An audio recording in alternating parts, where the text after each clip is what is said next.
Ara vos vull convidar a veure uns molt important, això.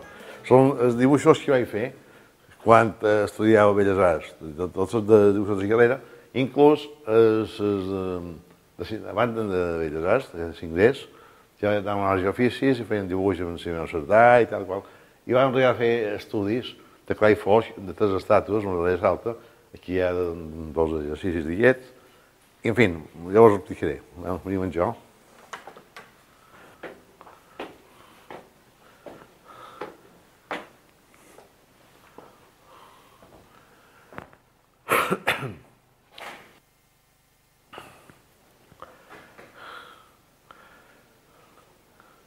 Aquí podeu veure encara dibuixos d'estàtua, que des de passar la figura, en el model viu, feia un parell d'anys d'estàtua.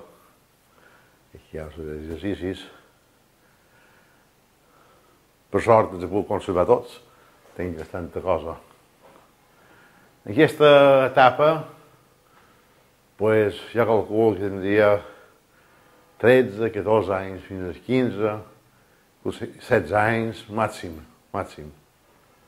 Que és el que l'explicava antes, que va arribar a fer 3 estàtues de la salta per estudiar grisos i tot això. Aquí ja vam començar el primer curs de Belles Arts i ja era... perquè jo feia una idea, cada dibuix d'aquests eren 15 dies de feina.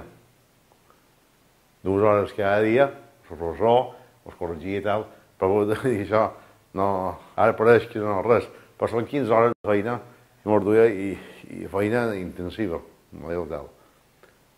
En aquesta primera fase, ens preocupàvem de l'espai geomètrica, de l'encaix, d'estudiar proporcions, de mides, ens preocupàvem d'això.